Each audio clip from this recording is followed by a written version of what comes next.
Masonao mizah efa haiko raha ilainao, koa mamila filazay tambitamby tadiavinao. Agnako fagnano be tambitamby zay, efa haiko misy raha mikloche. Ty boboka iaraka amina magnay, mitady argent de poche. Fankahay atsika zay raha mamane mafitsaratsara. Satria fa elana fivadiagna antsika zay, engane ho lava tantara. Allô toy zagnanty odoridori. Allô toy zagnanty odoridori. Mitovy raha tegna atsika zay, tegna efa ela marigny atsika ke mitovy zay. Marigny koragna ontsy fifadiano azy, ary izy koa elaela pare magnaraka hoazy. Normaly atsika koa mifanaky, mitovy tare atsaragnanao mifindra aminahy, nina koa mifindra aminao zala mifanaky. Mifangalatra sora atsaragnanay mifindra aminao, nina koa mifindra aminahy.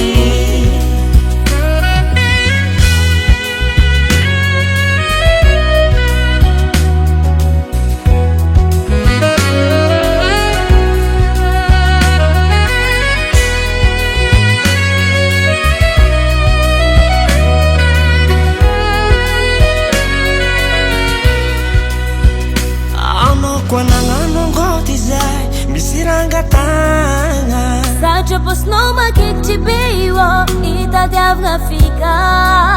na de zay ndraiky anao maharaka zaho, na ndraiky atsika ataon'olo mpianada. Na tia adianao fa tiako, zaho fa tsy tia makalagy adiako. Fankahay ravade, fankahay mamatsare.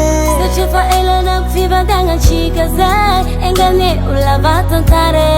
Allô toy zagnanty odoridori. Allô toy zagnanty odoridori. Mitovy raha tegna atsika zay, tegna efa ela marigny atsika ke mitovy zay.